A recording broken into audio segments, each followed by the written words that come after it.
Zechariah ভাৱবাদী পুস্তক 1 অধ্যায়। মন পালটাবলৈ আমন্ত্ৰণ। জখৰীয়াৰ প্ৰথম আৰু দ্বিতীয় দৰ্শন। দাৰিয়া বছৰ ৰাজত্বৰ দ্বিতীয় বছৰ অষ্টম মাহ ইদুৰ নাতিৰে বেৰিয়াখিয়া পুত্ৰ জখৰীয়া ভাৱবাদীৰ ওচৰলৈ জিহুৱাৰ বাক্য আহিল। জিহুৱাই তোমালোকৰ পূৰ্বপুৰুষসকলৰ ওপৰত অতিশয় অসন্তুষ্ট হৈছিল। সেইকাৰণে তুমি লোকসকলক কোৱা, বাহিনীসকলৰ জিহুৱাই এই কথা কৈছে, তোমালোকে মোলৈ ঘূৰা। এই বাহিনীসকলৰ জিহুৱাৰ বাক্য। তেতিয়া মই তোমালোকলৈ ঘূৰিম। এই কথা বাহিনীসকলৰ জিহুৱাই কৈছে। তোমালোকৰ পূৰ্বপুৰুষসকলৰ নিচিনা তোমালোক নহবা, যিসকলৰ আগৰ কালৰ ভাৱবাদীসকলে কৈছিল। বাহিনীসকলৰ জিহুৱাই এই কথা কৈছে, তোমালোকে নিজ নিজ কুপথৰ আৰু নিজ নিজ কুকাৰ্যৰ পৰা ঘূৰা। কিন্তু তোমালোকে সেই কথা নুশুনিলা বা মোলৈ কাণ নিদিলে। এইয়ে জিহুৱাৰ ঘোষণা। তোমালোকৰ পূৰ্বপুৰুষসকল ক'ত আৰু ভাৱবাদীসকল চিৰকাললৈকে জীয়াই আছেনে? কিন্তু মোৰ দাস ভাৱবাদীসকলক মই আজ্ঞা কৰা মোৰ বাক্য আৰু নিয়মবোৰ তোমালোকৰ পূৰ্বপুৰুষসকলৰ কাণত পৰা নাছিলনে?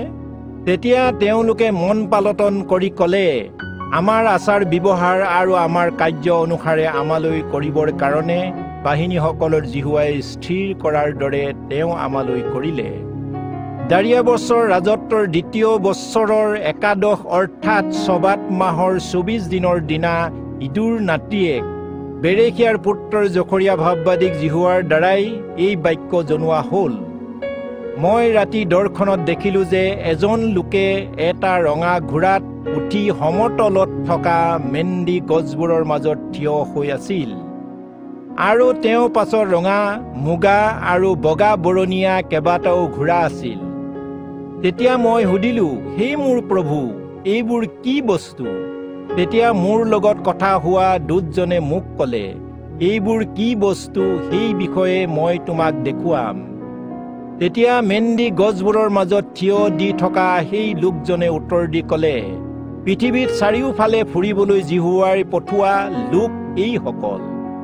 তেতিয়া তেওঁলোকে মেন্দি গছবিলাকৰ মাজত থিয় হৈ থকা জিহুৱাৰ দূতজনক উত্তৰ দি ক'লে, আমি পৃথিৱীৰ সকলো ফালে ফুৰিলো, আৰু চোৱা, গোটেই পৃথিৱীত সুস্থিৰ আৰু বিশ্ৰামে আছে।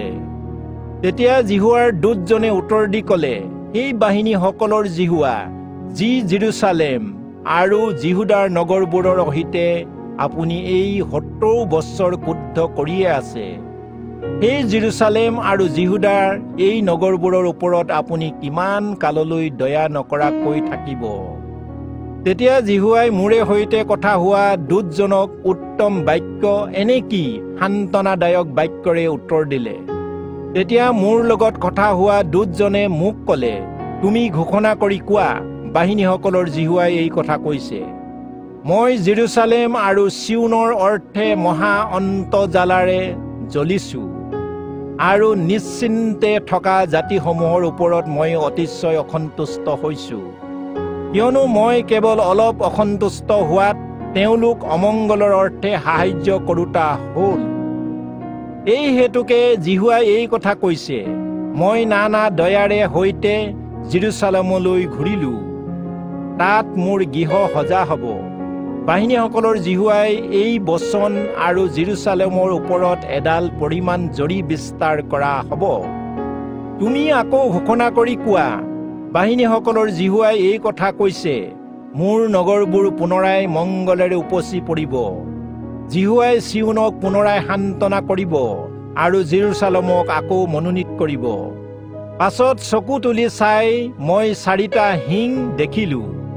তেতিয়া মোৰ লগত কথা হোৱা দূতজনক মই সুধিলো, এইবোৰ কি?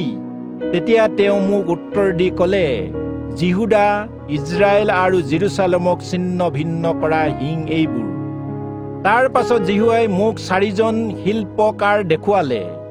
তেতিয়া মই সুধিলো, এওঁলোকে কি কৰিবলৈ আহিছে?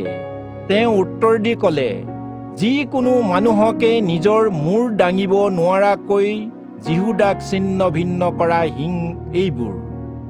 কিন্তু যি জাতিবোৰে জিহুদাৰ দেশ ছিন্ন ভিন্ন কৰিবলৈ নিজ নিজ সিং তুলিছিল, সেই জাতিবোৰক ত্ৰাহিত কৰিবলৈ আৰু তেওঁলোকৰ শিংবোৰ ভাঙি পেলাবলৈ এওঁলোক আহিছে। জকৰিয়া ভাৱবাদী পুস্তক ২ অধ্যায়। জকৰিয়াৰ তৃতীয় দৰ্শন। তাৰ পাছত মই চকু তুলি চাই হাতত এডাল পৰিমাণ জৰী লোৱা এজন পুৰুষক দেখিলোঁ। তেতিয়া মই সুধিলোঁ, আপুনি কলৈ যায়? তেতিয়া তেওঁ মোক ক'লে, জেৰুজালেমৰ দৈৰ্ঘ্য আৰু প্ৰস্থ কিমান তাক জুখি নিৰ্ণয় কৰিবলৈ যাওঁ। তেতিয়া মোৰে সৈতে কথা হোৱা দূতজনে আগবাঢ়ি গ'ল আৰু আন এজন দূতে তেওঁৰ লগত সাক্ষাৎ কৰিবলৈ ওলাই আহিল। আৰু দ্বিতীয় দূতজনে তেওঁক ক'লে, তুমি বেগাই যোৱা আৰু সেই ডেকাক এই কথা কোৱা, জেৰুজালেম গড় নোহোৱা গাঁৱৰ নিচিনা বসতি স্থান হ'ব, জেৰুজালেমৰ মাজত থকা অধিক মানুহ আৰু পশুৰ কাৰণে। কিয়নো জিহুৱাই কৈছে, ময়ে তাৰ চাৰিওফালে অগ্নিৰ গড় আৰু তাৰ মাজত গৌৰৱস্বৰূপ হ'ম। জিহুৱাই কৈছে, সেই লোকসকল তোমালোক উত্তৰ দেশৰ পৰা পলাই যোৱা। কিয়নো জিহুৱাই কৈছে, আকাশৰ চাৰি বায়ুৱে কৰা নিচিনাকৈ মই তোমালোকক ছিন্ন ভিন্ন কৰিলোঁ। বাবিল জীয়াৰীয়ে সৈতে প্ৰবাস কৰা সেই চিউন ৰক্ষাৰ অৰ্থে পলোৱা। কিয়নো বাহিনীসকলৰ জিহুৱাই মোক সন্মানিত কৰিলে আৰু তোমালোকক লুণ্ঠন কৰা জাতিবোৰৰ ওচৰলৈ তেওঁ মোক পঠালে। কাৰণ যিজনে তোমালোকক স্পৰ্শ কৰে সেইজনে তেওঁৰ চকুৰ মণি স্পৰ্শ কৰে। কিয়নো চোৱা, মই যেতিয়া সিহঁতৰ ওপৰত মোৰ হাত জোকাৰিম, তেতিয়া সিহঁত সেই লোকসকলৰ বন্দী কাম কৰা লোকৰ লুট দ্ৰব্য হ'ব। আৰু বাহিনীসকলৰ জিহুৱাই যে মোক পঠিয়ালে তেতিয়া তোমালোকে জানিবা। হে চিউন জীয়াৰী, গীত গাই আনন্দ কৰা, কিয়নো জিহুৱাই কৈছে, চোৱা মই আহিছোঁ আৰু মই তোমালোকৰ মাজত বাস কৰিম। তেতিয়া সেইদিনা অনেক জাতিয়ে জিহুৱাৰ লগ ল'ব। তেওঁ ক'ব, তোমালোক মোৰ প্ৰজা হ'বা আৰু মই তোমাৰ মাজত বাস কৰিম। তেতিয়া বাহিনীসকলৰ জিহুৱাই যে মোক তোমাৰ ওচৰলৈ পঠালে ইয়াক তুমি জানিবা। আৰু জিহুৱাই পবিত্ৰ দেশত নিজ অংশৰ স্বৰূপে জিহুদাৰ অধিকাৰ কৰিব আৰু পুনৰাই জেৰুজালেমক মনোনীত কৰিব। সেই সমুদায় লোক জিহুৱাৰ আগত মনে মনে থাকা, কিয়নো তেওঁ স্বৰ্গৰ পৰা জাগি উঠিছে। জকৰিয়াৰ ভাৱবাদী পুস্তক ৩ অধ্যায়। জকৰিয়াৰ চতুৰ্থ দৰ্শন। তেতিয়া জিহুৱাই দূতজনৰ আগত প্ৰধান পুৰোহিত যিহোচুৱাক থিয় হৈ থকা দেখুৱালে আৰু তেওঁ অহিতে শত্ৰুতা দেখুৱাবৰ কাৰণে তেওঁ সোঁহাতে চৈতানক থিয় হৈ থকা যেন তেওঁ মোক দেখুৱালে। তেতিয়া জিহুৱাৰ দূতে চৈতানক ক'লে, হে চৈতান, জিহুৱাই তোমাক ধমকি দিয়ক। যিজনে জেৰুজালেমক মনোনীত কৰিলে তেওঁ তোমাক ধমকি দিয়ক। এওঁ জুইৰ পৰা উলিয়াই অনা আধা পোৰা খৰি যেন নহয়নে? সেই সময়ত যিহোচুৱাই মলিন বস্ত্ৰ পিন্ধি দূতজনৰ আগত থিয় হৈ আছিল।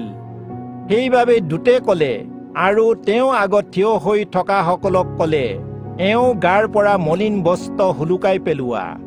তেতিয়া তেওঁ যিহোচুৱাক ক'লে, চোৱা, মই তোমাৰ অপৰাধ তোমাৰ পৰা আঁতৰালো, মই তোমাক উত্তম বস্ত্ৰ পিন্ধাম। মই ক'লো, তেওঁ মূৰত তোমালোকে এটা পাগুৰি পিন্ধাই দিয়া।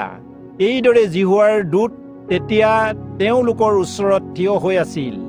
তেতিয়া তেওঁলোকে যিহোচুৱাৰ মূৰত এটা সুচি পাগুৰি পিন্ধাই দিলে আৰু তেওঁক বস্ত্ৰ পিন্ধালে।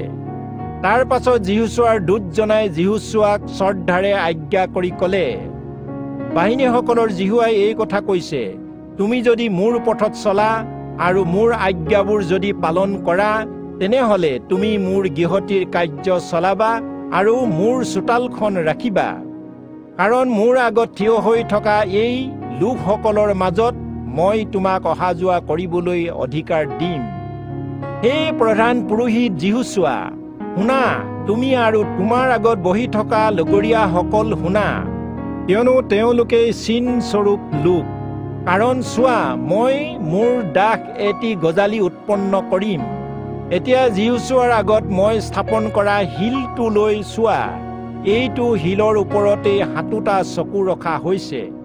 বাহিনীসকলৰ জিহুৱাই কৈছে, চোৱা, মই তাৰ উপযুক্ত শিলালিপি খোদিত কৰিম আৰু এই দেশৰ পাপসমূহ একেদিনাই মচি পেলাম। বাহিনীসকলৰ জিহুৱাই কৈছে, সেইদিনা প্ৰতিজনে নিজৰ ওচৰ চুবুৰীয়াক নিজ নিজ দ্ৰাক্ষালতাৰ ডালৰ ওচৰলৈ আৰু ডিমৰু গছজোপাৰ তললৈ নিমন্ত্ৰণ কৰিবা। জকৰিয়া ভাৱবাদী পুস্তক 4 অধ্যায়। জকৰিয়াৰ 5ম দৰ্শন। পাছে মোৰে সৈতে কথা হোৱা দূতজন পুনৰ উভতি আহিল আৰু টোপনিত থকা মানুহক জগোৱাৰ দৰে মোক জগালে। তেওঁ মোক ক'লে, তুমি কি দেখিছা? তেতিয়া মই ক'লো, মই সম্পূৰ্ণ সোণেৰে নিৰ্মাণ কৰা এক দীপাধাৰা দেখিছোঁ। তাৰ ওপৰত এটা পাত্ৰ আছে। তাতে সেই পাত্ৰৰ ওপৰত 7টা প্ৰদীপ আছে আৰু তাৰ ওপৰত থকা প্ৰত্যেক দীপাধাৰাৰ সৈতে 7ডালকৈ শলিতা আছে। আৰু তাৰ ওচৰত 2জোপা জিত গছ আছে, এজোপা তেল ধাৰৰ সোঁফাল আৰু আনজোপা তাৰ বাওঁফাল। পাছে মোৰে সৈতে কথা হোৱা দূতজনক আকৌ মই সুধিলো, হে মোৰ প্ৰভু, এইবোৰৰ অৰ্থ কি? তেতিয়া মোৰে সৈতে কথা হৈ থকা দূতজনে উত্তৰ দি মোক ক'লে, ইয়াকো তুমি নাজানানে? মই ক'লো, হে মোৰ প্ৰভু, মই নাজানো। তেতিয়া তেওঁ উত্তৰ দি মোক এই কথা ক'লে, জৰুবাবিললৈ অহা জিহুৱাৰ বাক্য এই, শক্তি বা পৰাক্ৰমৰ দ্বাৰাই নহয়, কিন্তু মোৰ আত্মাৰ দ্বাৰাইহে, ইয়াক বাহিনীসকলৰ জিহুৱাই কৈছে। সেই বৃহৎ পৰ্বত, তুমি কোন?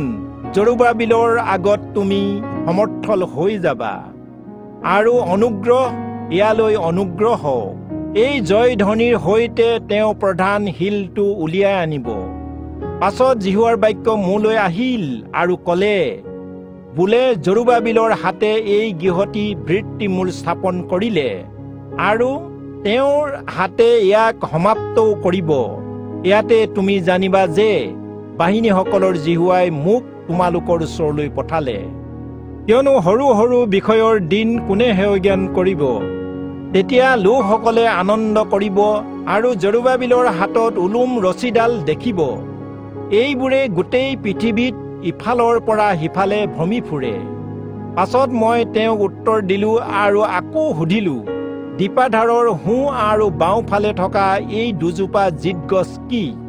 পাছত দ্বিতীয়বাৰ মই তেওঁক সুধিলো আৰু ক'লো, যি 2ডাল সোণালী নলীৰে নিজৰ নিজৰ পৰা সোণালীৰ তেল ঢালি দিয়ে, সেই নলী 2ডালৰ ওচৰত থকা জিত গছৰ সেই ডাল 2টা বা কি?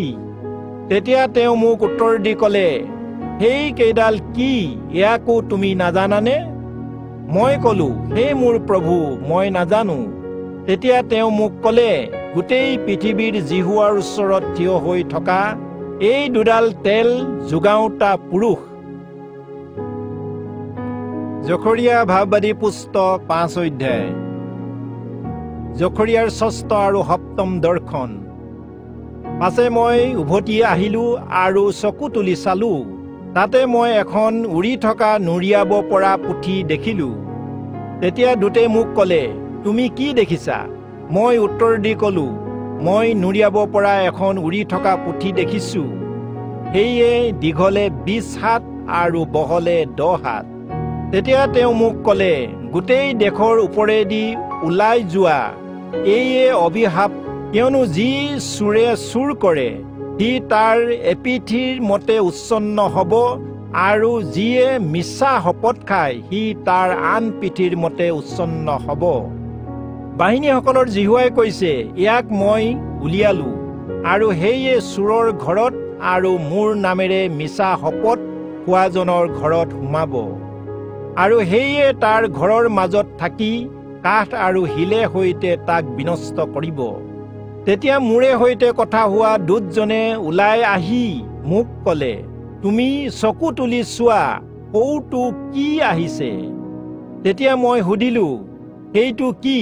তেওঁ ক'লে, আহি থকা সেইটো এটা ঐফা পাত্ৰ। সেইটোৱে গোটেই দেশৰ লোকসকলৰ অতিশয় অনৈতিক আচৰণ উপমাস্বৰূপ।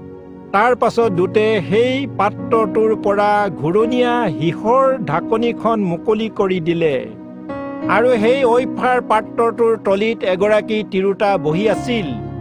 দূতে মোক ক'লে, এয়া দুষ্টতা, এই বুলি তেওঁ তাইক ঐফাৰ পাত্ৰৰ ভিতৰলৈ হেঁচা মাৰি ঠেলি দিলে আৰু মুকলি কৰা সীহৰ ঢাকনিখন পুনৰ বন্ধ কৰিলে। তেতিয়া মই চকু তুলি চাই দেখিলোঁ যে দুগৰাকী মহিলা মোৰ ফালে আহি আছিল আৰু সেই দুগৰাকীৰ ডেউকাত বায়ু আছিল। সিহঁতৰ ডেউকা বৰ টোকোলাৰ ডেউকাৰ নিচিনা আছিল। সেই দুগৰাকীয়ে পৃথিৱী আৰু আকাশৰ মাজেদি ঐফাৰ পাত্ৰটো তুলি লৈ গৈছিল। সেয়েহে মোৰে সৈতে কথা হৈ থকা দূতজনক মই সুধিলোঁ, সেই দুগৰাকীয়ে ঐফা পাত্ৰটো লৈ কলৈ গৈছে? তেওঁ মোক ক'লে, চীনাৰ দেশত সেই পাত্ৰৰ বাবে এটা মন্দিৰ সাজিবলৈ গৈছে। সেইটো সজা হ'লে তাইক তাইৰ নিজৰ ঠাই স্থাপন কৰা হ'ব। জখৰীয়া ভাৱবাদী পুস্তক 6 অধ্যায়। জখৰীয়াৰ অষ্টম দৰ্শন। তেতিয়া পুনৰাই মই মোৰ চকু তুলি চাই দেখিলোঁ, 2 পৰ্বতৰ মাজৰ পৰা 4খন ৰথ ওলাই আহিল। সেই পৰ্বতৰ পিতলৰ পৰ্বত। প্ৰথম ৰথত ৰঙা ঘোঁৰা, দ্বিতীয়খনত কলা ঘোঁৰা, তৃতীয়খনত বগা ঘোঁৰা আৰু চতুৰ্থখনত বলি ফুটুকা ঘোঁৰা। তেতিয়া মোৰে সৈতে কথা হোৱা দূতজনক মই প্ৰশ্ন কৰি ক'লোঁ, হে মোৰ প্ৰভু, এইবোৰ কি? দূতজনে উত্তৰ দি মোক ক'লে, এইবোৰ হ'ল গোটেই পৃথিৱীৰ প্ৰভুৰ আগত থিয় হৈ থকাৰ পৰা ওলাই অহা আকাশৰ 4 বায়ু। কলা ঘোঁৰাৰ ৰথখন উত্তৰ দেশৰ ফাললৈ ওলাই গৈছে, বগাবোৰ পশ্চিম দেশৰ ফালে আৰু অনুজ্জ্বল দাগ থকাবোৰ দক্ষিণ দেশলৈ গৈছে। আৰু বলিবোৰে ওলাই গৈ পৃথিৱীত ইফালে সিফালে ফুৰিবৰ বাবে অনুমতি খুজিলে। তেতিয়া দূতে ক'লে, যোৱা, পৃথিৱীত ইফালে সিফালে ফুৰাগৈ। তেতিয়া সেইবোৰে পৃথিৱীত ইফালে সিফালে ফুৰিবলৈ ধৰিলে। তেতিয়া তেওঁ মোক আহ্বান কৰিলে আৰু মোক মাতি ক'লে, চোৱা, উত্তৰ দেশৰ ফালে ওলাই যোৱাবোৰে উত্তৰ দেশৰ মূৰ শুদ্ধ মাৰ নিয়ালে। সেয়ে জিহুৱাৰ বাক্য মোৰ ওচৰলৈ আহিল আৰু ক'লে, বোলে তুমি গৈ হিলদয়, টুবিয়াক, জিদয়া এই দেশান্তৰিত লোকসকলৰ পৰা ৰূপ আৰু সোণ লোৱাগৈ। আৰু আজিয়েই তুমি নিজে এইবোৰ লৈ যিজন বাবিলৰ পৰা আহিল সেই ছফনিয়াৰ পুত্ৰ জোচিয়াৰ ঘৰলৈ যোৱা। তাতে সেই ঘৰত সোমাই সেই ৰূপ আৰু সোণ লৈ তাৰে 2টা কিৰীটি সাজি জিহুচাদকৰ পুত্ৰ জিহুচোৱাৰ প্ৰধান পুৰোহিতৰ মূৰত দিয়াগৈ। আৰু তুমি তেওঁক ক'বা, বাহিনীসকলৰ জিহুৱাই এই কথা কৈছে, চোৱা, সেই পুৰুষজনৰ নাম পোখা। তেওঁ যি ঠাইত আছে সেই ঠাইতে বাঢ়িব আৰু তেওঁ তেতিয়াই জিহুৱাৰ মন্দিৰ সাজিব। হয়, তেওঁৱেই জিহুৱাৰ মন্দিৰ সাজিব আৰু তেওঁ গৌৰৱ মুকুটেৰে বিভূষিত কৰিব। তেওঁ নিজ সিংহাসনত বহি ৰাজত্ব কৰিব আৰু পুৰোহিত হৈ নিজ সিংহাসনত বহিব আৰু দুয়োটাৰে মাজত শান্তিৰ মন্ত্ৰণা থাকিব। আৰু সেই 2টা কিৰীটি হেলেম, টুবিয়া, জিদয়া আৰু ছফনিয়াৰ পুত্ৰ জোচিয়াৰ উদাৰতাৰ সোঁৱৰণৰ অৰ্থে জিহুৱাৰ মন্দিৰত ৰখা হ'ব। আৰু দূৰৈত থকা লোকসকল যেতিয়া আহি জিহুৱাৰ মন্দিৰ নিৰ্মাণৰ সাহায্য কৰিব, তেতিয়া বাহিনীসকলৰ জিহুৱাই যে মোক তোমালোকৰ ওচৰলৈ পঠিয়ালে, ইয়াক তোমালোকে জানিবা। আৰু তোমালোকে যদি যত্নেৰে ঈশ্বৰৰ জিহুৱাৰ বাক্য পালন কৰা, তেতিয়া এইয়ে সিদ্ধ হ'ব। জখৰীয়া ভাৱবাদী পুস্তক 7 অধ্যায়। ইজৰাইলে পঠোৱা দূতবোৰৰ প্ৰশ্ন আৰু তাৰ উত্তৰ। পাছত ৰজা দাৰিয়াবছৰ ৰাজত্বৰ 4ৰ্থ বছৰ কিছলেভ নামৰ 9ম মাহৰ 4ৰ্থ দিনা জখৰীয়া ওচৰলৈ জিহুৱাৰ বাক্য আহিল। সেই সময়ত জিহুৱাৰ অনুগ্ৰহৰ প্ৰাৰ্থনা কৰিবলৈ বৈতেলৰ লোকসকলে চৰেশ্বৰ, ৰেগক, মেলক আৰু তেওঁলোকৰ লোকসকলক পঠিয়াই দিলে। তেওঁলোকে জিহুৱাৰ গৃহত উপস্থিত থকা বাহিনীসকল আৰু ভাৱবাদীসকলক ক'লে, মই ইমান বছৰ যিদৰে সুখ কৰি আহিছোঁ সেইদৰে নিজকে পৃথক ৰাখি পঞ্চম মাহত ব্ৰত ৰাখিমনে? তেতিয়া বাহিনীসকলৰ জিহুৱাৰ বাক্য মোৰ ওচৰলৈ আহিল আৰু ক'লে, তুমি দেশৰ সকলো লোকসকলক আৰু পুৰোহিতসকলক এই কথা কোৱা, যেতিয়া তোমালোকে যি পঞ্চম আৰু সপ্তম মাহত ব্ৰত আৰু সুখ কৰিছিলা, তেতিয়া তোমালোকে সেই 70 বছৰত মোৰে উদ্দেশ্যে প্ৰকৃততে ব্ৰত কৰিছিলানে? আৰু যেতিয়া তোমালোকে ভোজন প্ৰাণ কৰিছিলা, তেতিয়া তোমালোকে নিজৰ নিজৰ কাৰণে ভোজন প্ৰাণ কৰা নাছিলানে? এই কথাই পূৰ্বকালৰ ভাৱবাদীসকলৰ দ্বাৰাই জিহুৱাৰ ঘোষণা কৰি কোৱা সেই বাক্য নহয়নে? যি কালত জেৰুজালেম আৰু তাৰ চাৰিওফালে উন্নত অৱস্থাত থকা নগৰবোৰ আৰু তাৰে সৈতে দক্ষিণ অঞ্চল আৰু পশ্চিম অঞ্চলৰ নিম্ন ভূমিত তোমালোকে বাস কৰিছিলা। পুনৰাই জখৰিয়াৰ ওচৰলৈ জিহুৱাৰ বাক্য আহিল।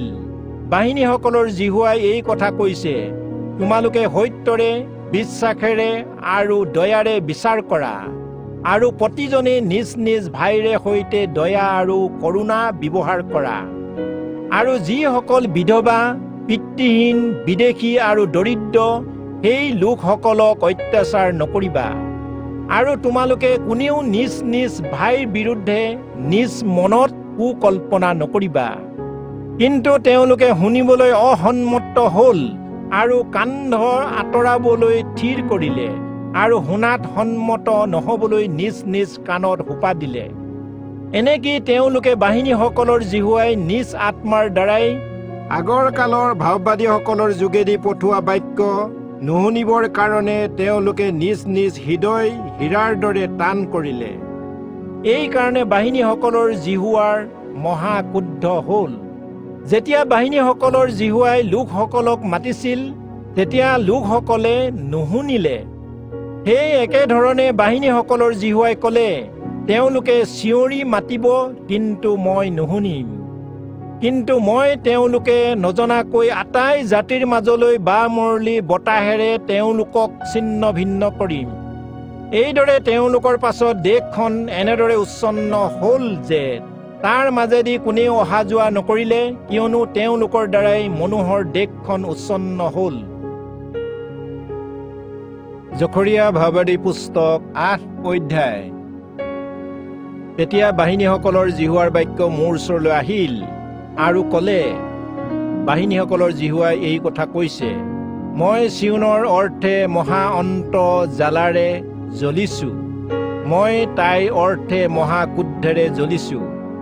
বাহিনীসকলৰ জিহুৱাই এই কথা কৈছে, মই চিউনলৈ উলটি আহিলোঁ আৰু জেৰুজালেমৰ মাজত বাস কৰিম, কাৰণ জেৰুজালেম সত্যপুৰী বুলি আৰু বাহিনীসকলৰ জিহুৱাৰ পৰ্বতখন পবিত্ৰ বুলি প্ৰখ্যাত হ'ব। বাহিনীসকলৰ জিহুৱাই এই কথা কৈছে, অতি বুঢ়া হোৱাৰ কাৰণে পুনৰাই জেৰুজালেমৰ চকবোৰত বহিব। প্ৰতিজন বুঢ়া বুঢ়ীয়ে নিজ নিজ হাতত লাখুটি ল'ব আৰু ল'ৰা ছোৱালীবোৰৰ খেল ধেমালিৰে সেই নগৰৰ আলিবাটবোৰ পৰিপূৰ্ণ হ'ব। বাহিনীসকলৰ জিহুৱাই এই কথা কৈছে, সেই দিনত এই লোকসকলৰ যি অৱশিষ্ট ভাগ থাকিব, সেই লোকসকলৰ দৃষ্টিত সেয়ে আচৰিত বোধ হ'ব। মোৰ দৃষ্টিটো সেয়ে আচৰিত বোধ হ'বনে? ইয়াক বাহিনীসকলৰ জিহুৱাই কৈছে।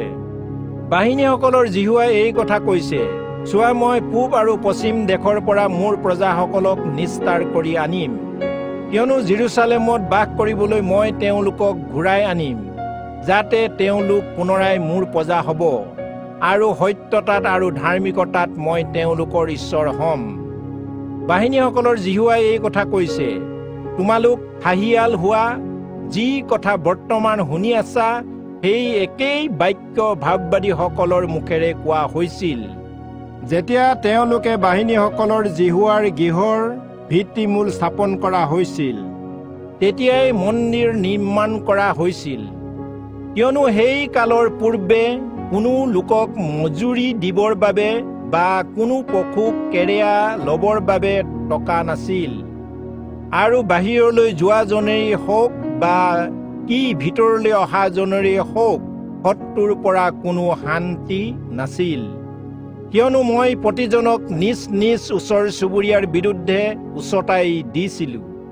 কিন্তু এতিয়া মই পূৰ্বকালৰ দৰে এই লোকসকলৰ অৱশিষ্ট ভাগলৈ ব্যৱহাৰ নকৰিম। এইটোৱে হ'ল বাহিনীসকলৰ জিহুৱাৰ ঘোষণা। কিয়নো কুশলযুক্ত কঠীয়া সিঁচা হ'ব, দ্ৰাক্ষালতাই নিজ নিজ ফল ধৰিব, ভূমিয়ে নিজৰ শস্যৰ উৎপন্ন কৰিব আৰু আকাশ মণ্ডলে নিজৰ নিয়ৰ বৰষাব। কাৰণ মই এই অৱশিষ্ট লোকসকলক সেই সকলোৰে অধিকাৰ কৰিম। জাতিবোৰৰ মাজত তোমালোক যেনেকৈ হাও উদাহৰণস্বৰূপে হৈছিলা, সেই জিহুদা বংশ আৰু সেই ইজৰাইলৰ বংশ, তেনেকৈ এতিয়াও মই তোমালোকক উদ্ধাৰ কৰিম আৰু তোমালোক আশীৰ্বাদৰ বিষয় হবা। ভয় নকৰিবা, তোমালোকৰ হাত সবল হওক। কিয়নো বাহিনীসকলৰ জিহুৱাই এই কথা কৈছে, তোমালোকৰ পূৰ্বপুৰুষসকলে মোৰ ক্ৰোধ তোলা সময়ত মই যেনেকৈ তোমালোকৰ অমংগল কৰিবলৈ সংকল্প কৰিছিলোঁ, ইয়াক বাহিনীসকলৰ জিহুৱাই কৈছে, আৰু মই মন পালতোৱা নাছিলোঁ। তেনেকৈ আকৌ এই কালত জেৰুজালেমৰ আৰু জিহুদা বংশৰ মংগল কৰিবলৈ সংকল্প কৰিছোঁ। তোমালোকে ভয় নকৰিবা। তোমালোকে কৰিবলগীয়া কাৰ্য এইবোৰ: প্ৰতিজনে নিজ নিজ ওচৰ চুবুৰীয়াৰ সৈতে সত্য আলাপ কৰিবা। তোমালোকে নগৰৰ দুৱাৰত যথাৰ্থ আৰু শান্তিজনক বিচাৰ সিদ্ধ কৰিবা। তোমালোক কোনেও নিজ মনত নিজ ওচৰ চুবুৰীয়াৰ বিৰুদ্ধে কুকল্পনা নকৰিবা আৰু মিছা শপত নিদিবা, কিয়নো এই আটাইবোৰ মই ঘৃণা কৰোঁ। এই কথা জিহুৱাই কৈছে। পাছে বাহিনীসকলৰ জিহুৱাৰ বাক্য মোৰ ওচৰলৈ আহিল আৰু ক'লে, বাহিনীসকলৰ জিহুৱাই এই কথা কৈছে, চতুৰ্থ, পঞ্চম, সপ্তম আৰু দশম মাহৰ উপবাস জিহুদাৰ বংশৰ কাৰণে আনন্দ ও উল্লাসৰ বিষয় আৰু সন্তোষজনক উৎসৱ হ'ব। এই হেতুকে তোমালোকে সত্যক আৰু শান্তিক ভাল পোৱা। বাহিনীসকলৰ জিহুৱাই এই কথা কৈছে, লোকসকল আকৌ আহিব, আনকি ভিন ভিন নগৰত নিবাস কৰা লোকসকলো আহিব। আৰু এখন নগৰৰ নিবাসীসকলে আন এখন নগৰলৈ গৈ ক'ব, ব'লা জিহুৱাৰ অনুগ্ৰহ প্ৰাৰ্থনা কৰিবলৈ আৰু বাহিনীসকলৰ জিহুৱাক বিচাৰিবলৈ আমি বেগাই যাওঁ হওক, ময়ো যাওঁ। হয়, অনেক দেশৰ লোক আৰু পৰাক্ৰমী জাতিসমূহ জেৰুজালেমত বাহিনীসকলৰ জিহুৱাক বিচাৰিবলৈ আৰু জিহুৱাৰ অনুগ্ৰহ প্ৰাৰ্থনা কৰিবলৈ আহিব। বাহিনীসকলৰ জিহুৱাই এই কথা কৈছে, সেইদিনা জাতিসমূহৰ মাজত আটাই ভাষা ক'ব পৰা 10 জন লোকে এজন জিহুদী লোকৰ কাপোৰ আঁচল ধৰি ক'ব, আমি তোমালোকৰ লগত যাম, কিয়নো আমি শুনিছোঁ ঈশ্বৰ তোমালোকৰ লগত আছে। জকৰিয়া ভাৱবাদী পুস্তক 9 অধ্যায়। ইজৰাইলৰ শত্ৰুবোৰে ভোগ কৰিবলগীয়া দণ্ড। অভিষিক্তজনাৰ আগমন। হৰ্দক দেশৰ বিৰুদ্ধে জিহুৱাৰ বাক্য হ'ল আৰু ধৰ্মচক্ৰৰ তেওঁ আশ্ৰয় হ'ল।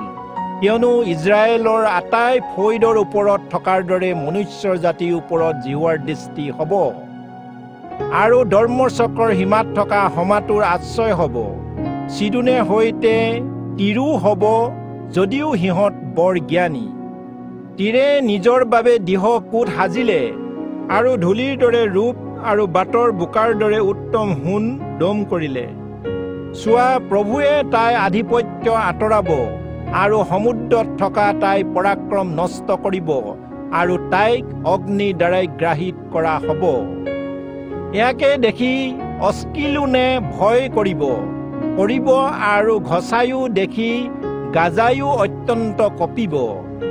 ইক্ৰোন তাই আশা সৎবুদ্ধি হ'ব, কিয়নো তাই আশা ভূমি লাজ দিওঁতা হ'ব।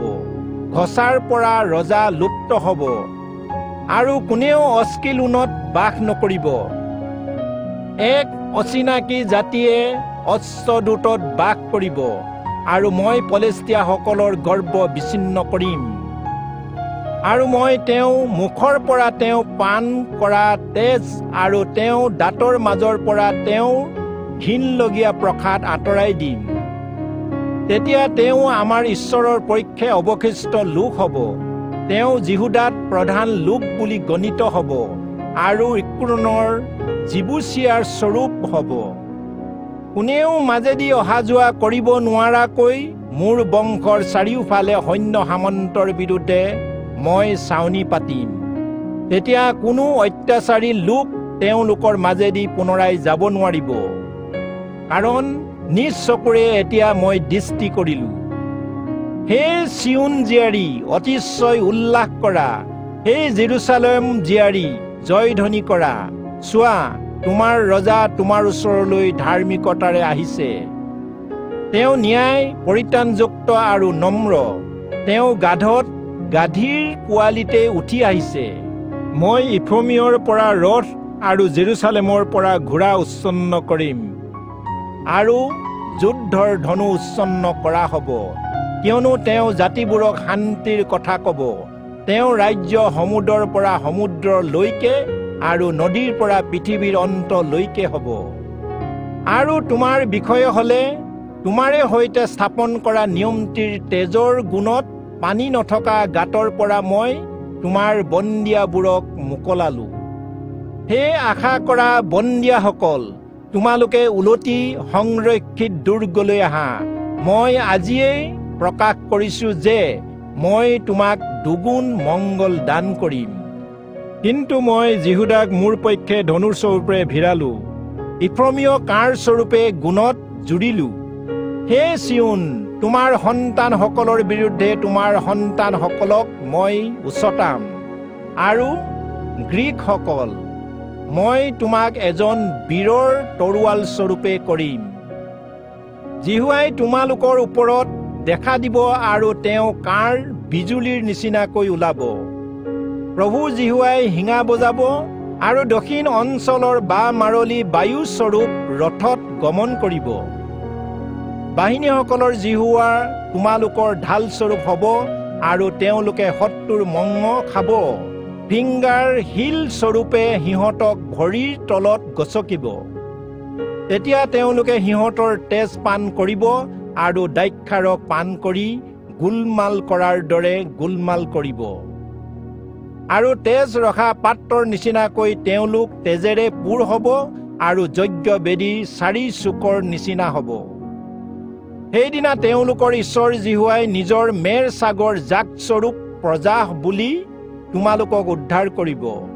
কিয়নো তেওঁলোক দেশৰ ওপৰত তেওঁ কিৰীটি এটি জকমকোৱা মুকুতাস্বৰূপ হ'ব। কাৰণ তেওঁ মংগল কেনে মহৎ, আৰু তেওঁ সৌন্দৰ্য বা কেনে মহৎ। শস্যই যুৱাসকলক আৰু নতুন দ্ৰাক্ষাৰসে যুৱতীসকলক সতেজ কৰিব। জখৰীয়া ভাৱবাদী পুস্তক 10 অধ্যায়। ইজৰাইললৈ কৰা জিহুৱাৰ মংগল প্ৰতিজ্ঞা। তোমালোকে বসন্তকালৰ সময়ত জিহুৱাৰ আগত প্ৰাৰ্থনা কৰা।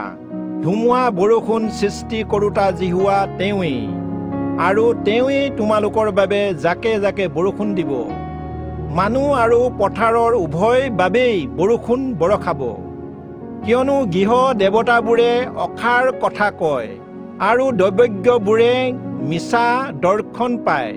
তেওঁলোকে মিছা সপোনৰ কথা প্ৰকাশ কৰি বৃথা সান্তনা দিয়ে। এই কাৰণে তেওঁলোকে মেৰ ছাগৰ নিচিনাকৈ ভমি ফুৰে আৰু ৰখীয়া নোহোৱাত দুখ পায়। মেৰ ছাগ ৰখীয়াসকলৰ অহিতে মোৰ ক্ৰোধ জ্বলি উঠিছে, আৰু এই পৰিচাৰকসকলক মই দণ্ড দিম। কিয়নো বাহিনীসকলৰ জিহুৱাই তেওঁৰ জাক জিহুদাৰ বংশৰ বুজ বিচাৰ লৈ তেওঁলোকক নিজৰ উত্তম ৰণুৱা ঘোঁৰা যেন কৰিব। তাৰ পৰাই চুকৰ শিলটো, তম্বু ধৰি ৰখা খুঁটি, যুদ্ধৰ ধনু আৰু অধিপতিসকল আহিব। তেওঁলোকে বীৰ হৈ যুঁজত বাটৰ বোকাত তেওঁলোকৰ শত্ৰুবোৰক গচকিব। তেওঁলোকে যুদ্ধ কৰিব, কিয়নো জিহুৱা তেওঁলোকৰ লগত আছে, আৰু যিসকল অশ্বাৰোহী তেওঁলোককো লজ্জিত কৰিব। মই জিহুদা বংশক সবল কৰিম, আৰু যোছেফৰ বংশক উদ্ধাৰ কৰিম। কিয়নো তেওঁলোকক মই পুনৰাই পূৰ্ব অৱস্থালৈ আনিম, কাৰণ তেওঁলোকৰ ওপৰত মোৰ দয়া আছে। তেওঁলোক যেন মোৰ দ্বাৰাই পৰিত্যক্ত হোৱা নাছিল, এনেকুৱা তেওঁলোক হ'ব। কাৰণ মই তেওঁলোকৰ ঈশ্বৰ জিহুৱা, আৰু মই তেওঁলোকৰ প্ৰাৰ্থনা উত্তৰ দিম। তেতিয়া ইফ্ৰমিয়াসকল বীৰ পুৰুষৰ নিচিনা হ'ব, আৰু দ্ৰাক্ষাৰসৰ দ্বাৰাই যেনেকৈ মানুহৰ মনত আনন্দ হয়, তেওঁলোকো হৃদয়ত তেনে আনন্দ হ'ব। তেওঁলোকৰ সন্তানসকলে তাকে দেখি আনন্দ কৰিব, তেওঁলোকৰ হৃদয়ে জিহুৱাত উল্লাস কৰিব। মই তেওঁলোকক হুহুৰিয়াই মাতি একগোট কৰিম, কিয়নো মই তেওঁলোকক উদ্ধাৰ কৰিম, আৰু তেওঁলোক পুনৰাই বৃদ্ধি পোৱাৰ দৰে বৃদ্ধি পাব। মই তেওঁলোকক জাতিসমূহৰ মাজত বীজ সিঁচাৰ দৰে সিঁচিলো, কিন্তু তেওঁলোকে দূৰ দেশত মুখ সোঁৱৰণ কৰিব, যাতে তেওঁলোকে নিজ নিজ সন্তানসকলৰ সৈতে জীৱন যাপন কৰি ঘূৰি আহিব। কিয়নো মই তেওঁলোকক মিছৰ দেশৰ পৰা ঘূৰাই আনিম, আৰু অশ্ৰুৰৰ পৰা তেওঁলোকক গোট খুৱাম। যেতিয়া তেওঁলোকৰ ঠাই নাটনি হ'ব, তেতিয়া মই তেওঁলোকক গিলিয়দ দেশ আৰু লিবানোনলৈ আনিম। তেওঁলোকে সংকটপূৰ্ণ সমুদ্ৰৰ মাজেদি যাত্ৰা কৰিব, তেওঁলোকে সাগৰৰ ঢৌ প্ৰহাৰ কৰিব, আৰু নীল নদীৰ সকলো জল তেওঁলোকে শুকুৱাই পেলাব। অশ্ৰুৰৰ মহত্ব তল পেলোৱা হ'ব, আৰু মিছৰৰ দণ্ডদালি তেওঁলোকৰ পৰা দূৰ কৰা যাব। মই তেওঁলোকক মোৰে সৈতে সবল কৰিম, আৰু তেওঁলোকে তেওঁৰ নামেৰে অহা যোৱা কৰিব। এইয়ে জিহুৱাৰ ঘোষণা। জখৰীয়া ভাৱবাদী পুস্তক 11 অধ্যায়। ইজৰাইলক চৰোৱা মেৰচাক ৰখীয়াজনে নিজৰ কাম এৰি যোৱা। হে লিবানোন, অগ্নিয়ে তোমাক এৰজ গছবোৰ গ্ৰাস কৰিবৰ কাৰণে তোমাৰ দুৱাৰবোৰ মুকলি কৰা। হে দেৱদাৰু, বিলাপ কৰা, কিয়নো এৰজ বৃক্ষ পতিত হ'ল, কাৰণ যি উত্তম আছিল সেইবোৰ নষ্ট হ'ল। হে বাছানৰ অলুন গছবোৰ, বিলাপ কৰা, কিয়নো দুৰ্গম কাঠনি ভাঙি পৰিছে। মেৰচাক ৰখীয়াবোৰৰ মাতে চিঞৰিছে, কিয়নো তেওঁলোকৰ গৌৰৱ ধ্বংসপ্ৰাপ্ত হ'ল। যুৱা সিংহবোৰ গৰ্জি উঠিছে, কিয়নো জৰ্দনৰ গৌৰৱ উচ্ছন্ন হ'ল। এই হেতুকে মোৰ ঈশ্বৰ জিহুৱাই এই কথা ক'লে, বধ কৰিবলগীয়া মেৰচাগৰ জাকক তুমি চৰোৱা। সেইবোৰৰ কিনোতাবোৰে সেইবোৰক বধ কৰে, আৰু নিজক দোষী বুলি নাভাবে, আৰু সেইবোৰক বেচোতা প্ৰতিজনে কয়, জিহুৱা ধন্য হওক, কিয়নো মই ধনী হলো। কাৰণ সেইবোৰৰ নিজ ৰখীয়াসকলে সেইবোৰক মৰম নকৰে। কিয়নো দেশ নিবাসীসকলক মই দয়া নকৰিম, এইয়ে জিহুৱাৰ ঘোষণা। কিন্তু চোৱা, মই লোকসকলৰ প্ৰতিজনক নিজ মেৰৰখীয়া আৰু নিজ ৰজাৰ হাতত সোধাই দিম। তেওঁলোকে দেশ চূৰ্ণ কৰিব, কিন্তু মই তেওঁলোকৰ হাতৰ পৰা তেওঁলোকক উদ্ধাৰ নকৰিম। তেতিয়া বেচোতাসকলৰ বধ কৰিবলগীয়া সেই মেৰচাকজাকবোৰৰ ৰখীয়া মই হলো, আৰু মই নিজৰ কাৰণে দুডাল লাখুটি ললো। এডালৰ নাম দয়া, আৰু আনডালৰ নাম একতা ৰাখিলো। এইদৰে মই মেৰচাগৰ জাকটোক চৰাবলৈ ধৰিলো। মই 1 মাহৰ ভিতৰতে সেই 3জন মেৰচাক ৰখীয়াক বিনষ্ট কৰিলো, কিয়নো মই তেওঁলোকৰ প্ৰতি অধৈৰ্য হলো, কিয়নো তেওঁলোকৰ প্ৰাণেও মোক ঘিণ কৰিলে। তেতিয়া মই ক'লো, মই তোমালোকক আৰু নচৰাও। যিবোৰ মৰি আছে সেইবোৰক বিনষ্ট হ'বলৈ দিয়া, আৰু যিবোৰ অৱশিষ্ট থাকিব সেইবোৰক ইজনে সিজনৰ মাংস খাওক। সেইকাৰণে মই সকলো জাতিৰ লগত স্থাপন কৰা নিয়মটি ভাঙিবলৈ মোৰ সেই দয়া নামৰ লাখুটিডাল দুডোখৰ কৰিলো। সেইদিনা সেই নিয়মটি ভঙা হ'ল, আৰু মোক সেইদৰে কৰা দেখি বেচোতাসকলে জানিলে যে এইয়ে জিহুৱাৰ বাক্য। মই তেওঁলোকক ক'লো, যদি তোমালোকে ভাল দেখা তেন্তে মোক মোৰ বেচ দিয়া, যদি ভাল নেদেখা তেন্তে নালাগে। তেতিয়া তেওঁলোকে মোৰ বেচৰ অৰ্থে 30 চেকল ৰূপ জুখি মোক দিলে। তেতিয়া জিহুৱাই মোক ক'লে, সেই ৰূপ ধনৰ ভঁৰালত জমা দিয়া তেওঁলোকৰ বিবেচনাত এইয়ে উচিত মূল্য। তেতিয়া মই সেই 30 চেকল ৰূপ লৈ জিহুৱাৰ গৃহত কুমাৰৰ আগত জমা দিলো। পাছত জিহুদা আৰু ইজৰাইলৰ মাজত ভাতৃত্ব বন্ধন ভাঙিবলৈ মোৰ একতা নামৰ আনডাল লাখুটি দুডখৰ কৰিলো। তেতিয়া জিহুৱাই মোক পুনৰাই ক'লে, তুমি আকৌ নিজৰ বাবে এজন অজ্ঞান মেৰ চাগ ৰখীয়া সঁজুলি লোৱা, কিয়নো চোৱা মই দেশত এজন মেৰ চাগ ৰখীয়াৰ উৎপন্ন কৰিম। তেওঁ নষ্ট হ'বলগীয়া ছাগলীবোৰ বুজ বিচাৰ নল'ব, ছিন্ন ভিন্ন হোৱা ছাগলীবোৰক নিবিচাৰিব বা ভগ্ন হোৱাটোক সুস্থ নকৰিব, আনকি সুস্থকো প্ৰতিপালন নকৰিব। কিন্তু হৃষ্টপুষ্টবোৰে মাংস খাব আৰু সেইবোৰৰ খুৰাও দুখৰ দুখৰকৈ ছিঙিব। হাই, যাক এৰি যোৱা অযোগ্য মেৰ ৰখীয়া, তেওঁৰ সোঁ চকু আৰু সোঁ হাতৰ বিৰুদ্ধে তৰোৱাল লৈ আহা। তেওঁ সোঁ হাত নিষ্কৰ্মা হৈ যাব আৰু তেওঁ সোঁ চকু অন্ধ হ'ব। জখৰীয়া ভাৱবাদী পুস্তক 12 অধ্যায়। জিহুৱাই তেওঁৰ প্ৰজাসকলৰ ঢালস্বৰূপ হোৱা লোকসকলৰ মন পালটন আৰু তাৰ ফল। ইজৰাইলৰ বিষয়ে জিহুৱাৰ বক্তব্য এইয়েই জিহুৱাৰ ঘোষণা, যিজন আকাশ মণ্ডল বিস্তাৰ কৰোঁতা, পৃথিৱীৰ ভিত্তিমূল স্থাপন কৰোঁতা আৰু মনুষ্যৰ অন্তৰত আত্মা গঠন কৰোঁতা। চোৱা, মই জেৰুচালেমক চাৰিওফালে থকা আটাই জাতিবোৰক ধলং পলং হোৱা পাণ পাত্ৰৰ স্বৰূপ কৰিম আৰু জেৰুচালেমক অৱৰোধ কৰা সময়ত এইয়ে জিহুদাৰ বিৰুদ্ধেও ঘটিব। সেইদিনা মই জেৰুচালেমক সকলো জাতিৰ পক্ষে তুলিবলৈ কষ্টকৰ শিলস্বৰূপ কৰিম আৰু যিসকলে তাক তুলিব তেওঁলোকে নিজকে বৰকৈ আঘাত কৰিব আৰু পৃথিৱীৰ আটাই জাতিয়ে তাই অহিতে গোট খাব। সেইদিনা জিহুৱাৰ ঘোষণা এই, মই প্ৰত্যেক ঘোঁৰাক আঘাত কৰি ভয় লগাম আৰু তাত উঠাজনক বলিয়া কৰিম।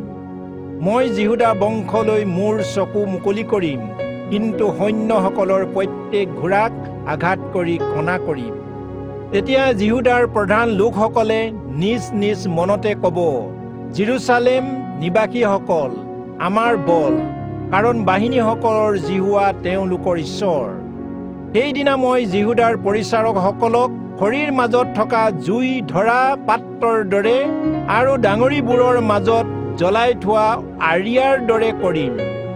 তেওঁলোকে সোঁ আৰু বাওঁফালে চাৰিওকাষে আটাই জাতিক গ্ৰাস কৰিব আৰু নিজ ঠাই জেৰুচালেমতেই পুনৰাই বাস কৰিব।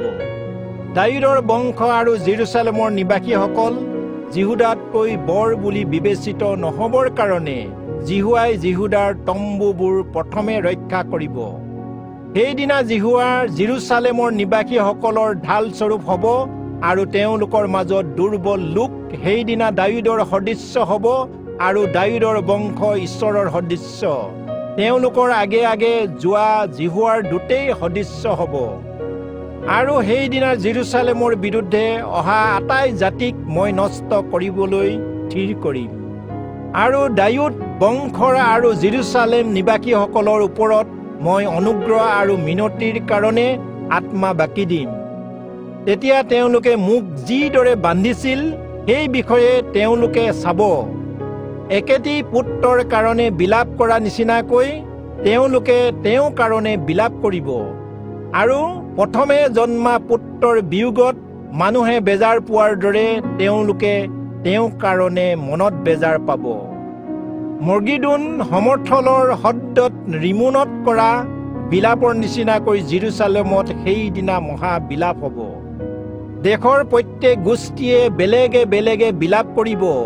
দাৱীদৰ বংশ গোষ্ঠীয়ে বেলেগে আৰু তেওঁলোকৰ পত্নীসকল বেলেগে, নাথন বংশৰ গোষ্ঠীয়ে বেলেগে আৰু তেওঁলোকৰ পত্নীসকল বেলেগে বিলাপ কৰিব।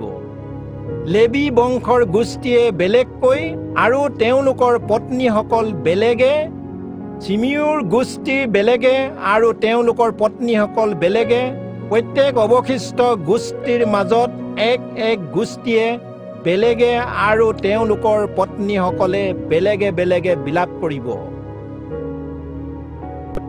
জখৰীয়া ভাৱবাদী পুস্তক 13 অধ্যায়।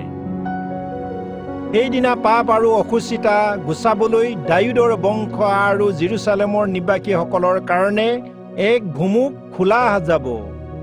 বাহিনীসকলৰ জিহুৱাৰ ঘোষণা এই, সেইদিনা মই দেশৰ পৰা প্ৰতিমাবোৰ নাম লুপ্ত কৰিম। তেতিয়া সেইবোৰক পুনৰ সোঁৱৰণ কৰা নহ'ব। আৰু মই ভাৱবাদীসকলক আৰু অসুচিতাজনক আত্মাক দেশৰ পৰা উলিয়াই পঠিয়াম। তেতিয়াও যদি কোনোৱে ভাৱবাণী প্ৰচাৰ কৰে, তেনেহ'লে তেওঁ জন্মদাতাৰ পিতৃ মাতৃয়ে তেওঁক ক'ব, তই জীয়াই নাথাকিবি, কিয়নো তই জিহুৱাৰ নাম লৈ মিছা কথা ক। আৰু সি প্ৰচাৰ কৰিলে তেওঁ জন্মদাতাৰ পিতৃ মাতৃয়ে তেওঁক খুচি মাৰিব। তেতিয়া এনে ঘটিব যে সেইদিনা প্ৰত্যেক ভাৱবাদীয়ে প্ৰচাৰ কৰা সময়ত নিজ নিজ দৰ্শনৰ বিষয়ে লজ্জিত হ'ব। আৰু তেওঁলোকে চল কৰিবৰ অৰ্থে নুমাল হলৌ চোলা পুনৰ নিপিন্ধিব। কিয়নো তেওঁ ক'ব, মই ভাৱবাদী নহয়, মই কেৱল খেতিয়কহে, কিয়নো ল'ৰা কালৰে পৰা মই খেতি কৰি আহিছোঁ। কিন্তু কোনোৱে তেওঁক ক'ব, তোমাৰ বাহু দুটাৰ মাজত এইবোৰ ঘাৰ দাগ কিহৰ? তেতিয়া তেওঁ উত্তৰ দিব, মোৰ বন্ধুসকলৰ ঘৰত মই এইবোৰ আঘাত পোৱা দাগ। মেৰ চাগ ৰখীয়া আঘাত কৰা, শেষ কালৰ মহা যুঁজ আৰু ইজৰাইলৰ উদ্ধাৰ অভিষিক্ত জনাৰ ৰাজত্ব। হে তৰোৱাল, তুমি মোৰ মেৰ চাগ ৰখীয়াৰ অহিতে, মোৰ লগৰীয়া পুৰুষজনৰ অহিতে হাৰ পোৱা। এইয়ে বাহিনীসকলৰ জিহুৱাৰ ঘোষণা, মেৰ চাগ ৰখীয়াজনক আঘাত কৰা। তেতিয়া মেৰ চাগবোৰ ছিন্ন ভিন্ন হৈ যাব, কিয়নো মই ক্ষুদ্ৰসকলৰ ওপৰত মোৰ হাত চলাম। জিহুৱাই কৰা ঘোষণা এই, গোটেই দেশৰ দুভাগ লোক উচ্ছন্ন হ'ব, তেওঁলোক অৱশিষ্ট নাথাকিব, কেৱল তৃতীয় ভাগ তাত অৱশিষ্ট থাকিব। আৰু সেই তৃতীয় ভাগক মই জুইত সুমুৱাই ৰূপ খপাৰ দৰে খপিম আৰু সোণ পৰীক্ষা কৰাৰ দৰে পৰীক্ষা কৰিম। তেওঁলোকে মোৰ নামেৰে প্ৰাৰ্থনা কৰিব আৰু মই তেওঁলোকক উত্তৰ দি কম, এইয়ে মোৰ প্ৰজা। আৰু তেওঁলোকে ক'ব, জিহুৱা মোৰ ঈশ্বৰ। জখৰীয়া ভাৱবাদী পুস্তক 14 অধ্যায়। চোৱা, যিদিনা তুমি লুট কৰি লোৱা দ্ৰব্য শত্ৰুৰে তোমাৰ মাজত ভাগ কৰি ল'ব, জিহুৱাৰ এনে এটা সুদবিচাৰৰ দিন আহি আছে। কিয়নো মই যুঁজৰ অৰ্থে জেৰুজালেমৰ অহিতে আটাই জাতিক গোটাম। তাতে নগৰখন আটক কৰা হ'ব, ঘৰবোৰ লুট কৰা হ'ব আৰু মহিলাসকলক বলাৎকাৰ কৰা হ'ব। নগৰখনৰ এভাগ লোক বন্দী অৱস্থালৈ ওলাই যাব, কিন্তু অৱশিষ্ট লোকসকলক নগৰখনৰ পৰা উচ্ছন্ন কৰা নহ'ব। কিন্তু জিহুৱাই যুদ্ধ কৰিবলৈ ওলাই যাব আৰু সেই নগৰবোৰৰ বিৰুদ্ধে তেওঁ যুঁজ কৰাৰ দৰে যুঁজ কৰিব। সেইদিনা পূব ফালে জেৰুজালেমৰ সন্মুখত থকা জৈতুন পৰ্বতৰ ওপৰত তেওঁৰ চৰণ স্থিতি হ'ব। আৰু জৈতুন পৰ্বতৰ মাজেৰে ফাটি পূব আৰু পশ্চিম ফালে ভাগ হৈ বৰ ডাঙৰ উপত্যকা হ'ব আৰু পৰ্বতৰ এফালে উত্তৰ দিশে আৰু আন ফাল দক্ষিণ দিশে হুহুকি যাব। তেতিয়া তোমালোকে মোৰ পৰ্বতত দুখনৰ উপত্যকা দি পলাবা, কিয়নো পৰ্বত দুখনৰ সেই উপত্যকা আচললৈকে বিস্তৃত হ'ব। এনেকি জিহুদাৰ ৰজা উজিয়াৰ ৰাজত্বৰ সময়ত ভূমিকম্প হওঁতে যেনেকৈ তোমালোকে পলাইছিলা, তেনেকৈ পলাবা। তেতিয়া মোৰ ঈশ্বৰ জিহুৱা আহিব আৰু তোমালোকৰ সৈতে সকলো পবিত্ৰ লোক থাকিব। আৰু সেইদিনা পোহৰ নাইকিয়া হ'ব, তৰাবোৰ ম্লান হৈ যাব। কিন্তু সেয়ে জিহুৱাই জনা অনুপম দিন হ'ব। সেয়ে দিনো নহয়, ৰাতিও নহয়, কিন্তু সন্ধিয়া সময়ত পোহৰ হ'ব। আৰু সেইদিনা জেৰুজালেমৰ পৰা জীৱন্ত জলসমূহ ওলাব আৰু তাৰ আধা পূব সমুদ্ৰৰ ফালে, আধা পশ্চিম সমুদ্ৰৰ ফালে যাব। সেয়ে গৰম বা যাৰ কালতো থাকিব। জিহুৱা গোটেই পৃথিৱীৰ ওপৰত ৰজা হ'ব। সেইদিনা জিহুৱাৰ অদ্বিতীয় হ'ব আৰু তেওঁ নামো অদ্বিতীয় হ'ব। গেবাৰে পৰা তাৰ মাজত দক্ষিণ ফালে থকা ৰিমোনলৈকে গোটেই দেশ পৰিৱৰ্তন হৈ অৰাবা যেন হ'ব।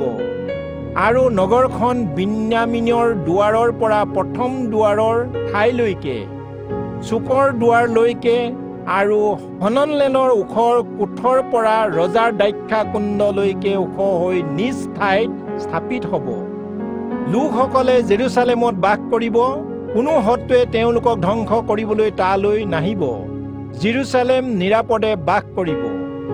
জেৰুচালেমৰ বিৰুদ্ধে যুঁজ কৰা আটাই জাতিক জিহুৱাই এই মহামাৰীয়ে আঘাত কৰিব। ভৰিৰ ওপৰত ভৰ দি থিয় হৈ থাকোঁতে তেওঁলোকৰ মাংস ক্ষয় পাব, চকুৰ গাঁতত তেওঁলোকৰ চকু ক্ষয় পাব, আৰু তেওঁলোকৰ মুখত তেওঁলোকৰ জিভা ক্ষয় পাব। আৰু সেইদিনা তেওঁলোকৰ মাজত জিহুৱাৰ পৰা মহা কোলাহল উপস্থিত হ'ব। তেতিয়া প্ৰতিজনে নিজ ওচৰ চুবুৰীয়াৰ হাতত ধৰিব, আৰু প্ৰতিজনে নিজ ওচৰ চুবুৰীয়াৰ অহিতে হাত তুলিব। জিহুদায়ো জেৰুচালেমত যুঁজ কৰিব। তেওঁলোকে চাৰিওফালে থকা সকলো জাতিৰ সোণ, ৰূপ, কাপোৰ আদি ধন সম্পত্তি অধিক ৰূপে গোটাব। আৰু সেই ছাউনীবোৰত থকা ঘোঁৰা, খচ্চৰ, গাধ আদি সকলো পশুৰ আঘাতবোৰ সেই আঘাতৰ নিচিনাকৈ হ'ব। আৰু জেৰুচালেমৰ বিৰুদ্ধে অহা আটাই জাতিৰ অৱশিষ্ট থকা প্ৰতিজনে বছৰে বছৰে বাহিনীসকলৰ জিহুৱাৰ ৰজাৰ আগত প্ৰণিপাত কৰিবলৈ আৰু প্ৰজা পৰ্ব পালন কৰিবলৈ উঠি আহিব। পৃথিৱীৰ আটাই গোষ্ঠীবোৰৰ মাজত যিসকলে বাহিনীসকলৰ জিহুৱাৰ ৰজাৰ আগত প্ৰণিপাত কৰিবলৈ জেৰুচালেমলৈ উঠি নাহিব, তেওঁলোকৰ ওপৰত বৃষ্টি নহ'ব। আৰু মিছৰীয়া গোষ্ঠীৰ যদি উঠি আহি উপস্থিত নহয়, তেন্তে তেওঁলোকৰ ওপৰতো বৰষুণ নহ'ব। প্ৰজা পৰ্ব পালন কৰিবলৈ উঠি নহা জাতিক জিহুৱাই মহামাৰীয়ে আঘাত কৰিব। এইয়ে মিছৰৰ আৰু প্ৰজা পৰ্ব পালন কৰিবলৈ উঠি নহা আটাই জাতিৰ দণ্ড হ'ব। কিন্তু সেইদিনা জিহুৱাৰ উদ্দেশ্যে পবিত্ৰ। এই কথা ঘোঁৰাবোৰৰ টিলিঙাত থাকিব, আৰু জিহুৱাৰ গৃহত থকা সকলো ৰন্ধন পাত্ৰৰ যজ্ঞবেদীৰ আগত থকা তেজ ৰখা পাত্ৰবোৰৰ নিচিনা হ'ব। এনেকি জেৰুচালেম আৰু জিহুদাৰ প্ৰত্যেক ৰন্ধন পাত্ৰৰ বাহিনীসকলৰ জিহুৱাৰ উদ্দেশ্যে পবিত্ৰ হ'ব।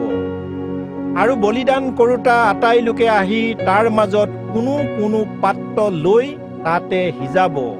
সেইদিনা বাহিনীসকলৰ জিহুৱাৰ গৃহত কণা নিয়া লোক পুনৰ নাথাকিব।